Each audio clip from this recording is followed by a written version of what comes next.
Olá, estamos de volta para mais um bate-papo acerca da aplicabilidade da semiótica da Escola de Paris ao texto musical God, de autoria de John Winston Lennon, uma forma de tentar, de forma didática, explicar para você como usar a teoria aplicada ao texto. Primeira parte da música de John Lennon, ele diz que Deus é um conceito pelo qual medimos a nossa dor. Segunda parte, ele diz não acreditar em Jesus, na Bíblia e uma série de outras figuras. E na terceira parte, ele diz que o sonho acabou, agora temos que levar adiante este sonho numa relação entre passado e presente. Basicamente, essa é a estrutura do texto do John Lennon, que foi matéria de análise do meu doutorado em 2001. Então, a próxima figura emblemática que ele nega, por que é uma figura emblemática? Porque ela é portadora de valores, é o Zimmerman. I don't believe in Zimmerman, não acredito em Zimmerman. Ainda inserido então nesta isotopia musical, porque ele, antes de negar o Zimmerman, ele diz I don't believe in Elvis, né? Aparece esse nome, Zimmerman. Quem que é Zimmerman? É a figura que converge não só ao mundo artístico musical, mas também ao judaísmo. Por quê? Porque Zimmerman é o sobrenome e não o nome artístico. Por que será que o narrador textual não negou a sua crença em Dylan, né? Ou Bob Dylan? É uma marca de que ele crê no artista, mas não crê na pessoa humana de origem judaica. Embora, né, o próprio Lennon desse outra explicação para a sua opção no ato de criação de God. Zimmerman, em alemão, quer dizer homem do quarto, conforme me dizia Mônica Hector durante o meu doutorado de sanduíche, que ela orientou lá na Carolina do Norte, na UNC, na Universidade da Carolina do Norte, em 2000, no campus de Chapel Hill, cidadezinha interiorana, né, da Carolina do Norte, linda. Então, Zimmerman, em alemão, quer dizer o homem do quarto, dizia a Mônica Hector para mim, não é? É o sobrenome, na verdade, de Robert Allen, um judeu convertido ao protestantismo e hoje católico. Olha que interessante. Do judaísmo, ele se converte ao protestantismo, vira crente, e do protestantismo ele converte-se ao catolicismo. Estamos em 2021, Bob Dylan ainda está vivo, mas não sabemos agora a quem ele serve, ou seja, a que sistema de religião ele está engajado hoje, né? Então, se ele não se converteu de novo, deve ser católico hoje. Então, Zimmerman é o homem do quarto, né? É o nome verdadeiro de Bob Dylan. Aliás, não é o nome, é o sobrenome. E o Bob Dylan atingiu a fama pela sua maneira de cantar quase recitada, como escritor de belas canções de protesto, como guitarrista e tocador de gaita também, né?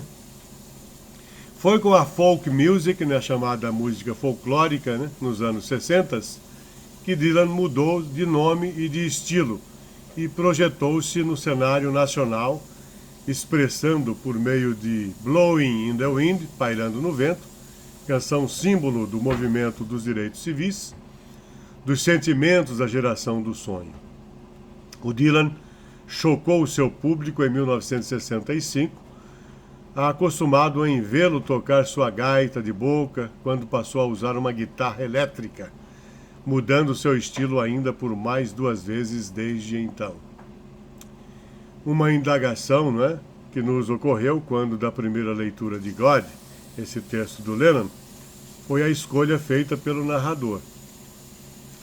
Ao invés de usar o nome artístico, John prefere referir-se, né, a Zimmerman, causando a impressão de que não era contra o mito Bob Dylan, né, mas contra a pessoa que se escondia por trás daquele pseudônimo, uma vez que John também vinha de uma origem judia, né? Lennon também seria aí um sobrenome judaico. Então, uma resposta para essa nossa inquietação, enquanto sujeitos da busca do sentido primordial desse objeto musical, desse texto, né, encontramos na própria explicação de John Lennon em resposta a Ian Wenner, ou Jan Yenner. Zimmerman is his name. Palavras de John. Zimmerman é o nome dele. My name isn't John Beatle. Meu nome não é John Beatle.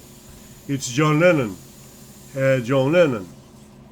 Não crer em Dylan faria parecer desse modo não crer em algo forjado, na farsa, né?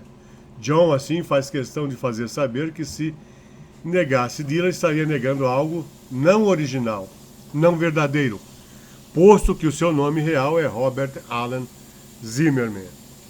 Com licença.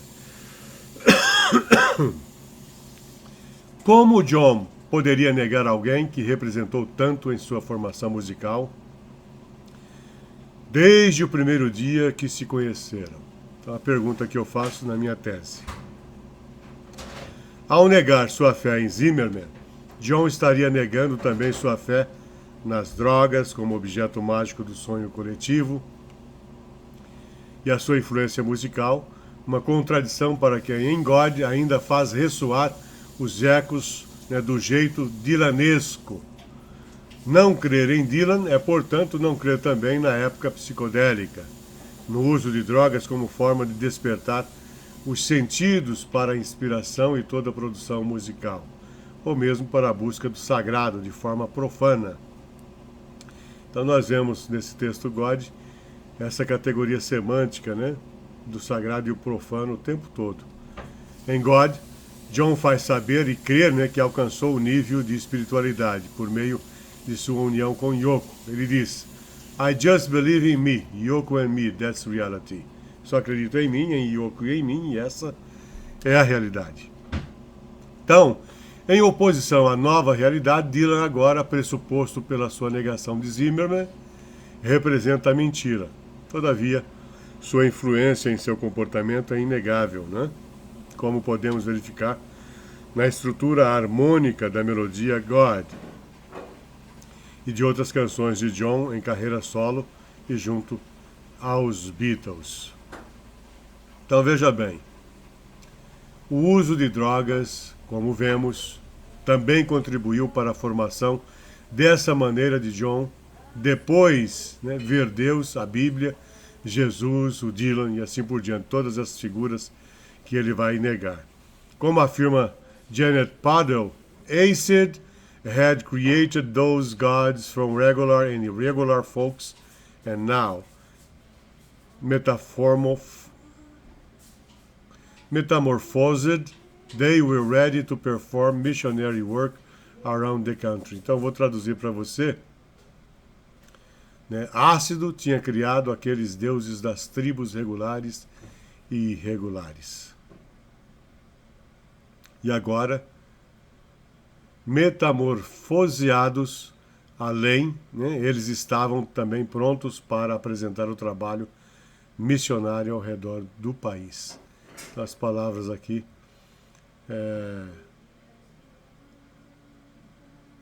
que da Janet Paddle, né, que nós trazemos à tona aqui. A característica do sujeito que busca a autodeificação, mais uma vez, pode ser captada em suas declarações do passado.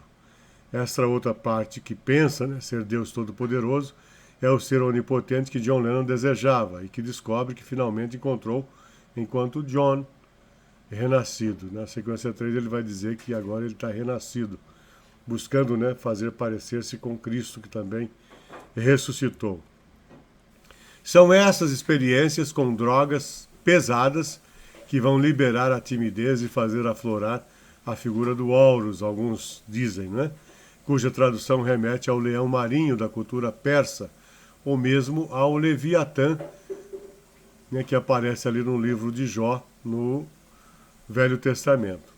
Então, influenciado por um conjunto de valores atingidos pelo psicodelismo, John afirmava publicamente que o cristianismo iria acabar, procurando ser mais popular, substituir ou mesmo superar a figura de Cristo. Então vou ler aqui em inglês, né, as palavras do Goldman, que reproduziu uma entrevista do John Lennon. Christianity will go. Então o cristianismo vai desaparecer, vai acabar. John had pontificated. O John tinha afirmado, né? It will vanish and shrink.